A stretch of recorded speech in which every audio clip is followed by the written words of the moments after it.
زندگی میں ایک اہم اصول یہ ہے کہ محنت کے بغیر کچھ بھی حاصل نہیں ہو.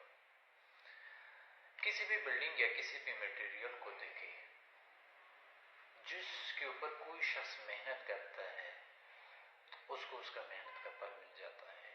جیسے کسی بلڈنگ کو کھڑا کرنے والے کا رنگ، نسل، مذہب، اس چیز سے کوئی تعلق نہیں ہوتا، لیکن اس میں محنت کرتا ہے، ڈیکوریٹ کرتا ہے تو وہ ایک بہتر ڈیزائن بنا دیتا ہے. یہ ان پرنسپل میں سے ہے کہ جو بہتر طریقے سے انسان محنت کرتا ہے نا تو اس کو اس کا پھل مل جاتا ہے. پرابلم میں اس چیز کو کیوں ڈسکس کر رہا ہوں، بہت سارے لوگ پروکاسٹینیشنز یا بہانہ بازی اس کے شکار ہیں. وہ ہر چیز کو اگلے دن اس کے اوپر ڈیلے کرتے ہیں اور اسی کی وجہ سے پھر وہ بلیم کرتے ہیں ارد گرد معاشرے کو. پہلے آپ فوکس کریں کہ آپ نے محنت کتنی کی ہے.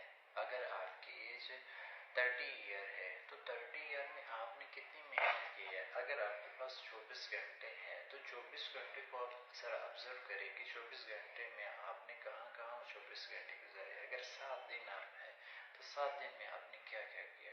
دیکھیے، محنت کے بغیر تو کوئی چیز ممکن ہی نہیں ہے. کچھ لوگ یہ سمجھتے ہیں کہ اسمارٹ ورکنگ کو وہ لوگ سمجھتے ہیں کہ اچانک کوئی معاوضہ ہو جائے گا، ان کو اچانک کوئی امیر ہو جائے گا، اچانک کوئی ایسا کچھ ہو جائے گا. ایسا ممکن نہیں ہے. اچانک وہ ایک محنت، ایک سلسلہ ہے. اس کے بعد اس محنت کو ایک بہتر طریقے سے پرفارم کرنے کو اسمارٹ ورکنگ کہتے ہیں. لیکن لوگ مس لیڈ ہو رہے ہوتے ہیں. وہ پروکاسٹینیشن کو پھر اسمارٹ ورکنگ کا کنسیڈر کرتے ہیں. اور پھر اگر ایسے لوگوں سے پوچھا جائے کہ آپ کیا کرتے ہو تو وہ اپنے بھائی کا یا اپنے فادر کا حوالہ دیتے ہیں. جیسے پوچھا جائے کہ آپ کیا کرتے ہو، کہتے ہیں میرا بھائی باہر ہوتا ہے، میرا فلاں یہ ہے. وہ اپنی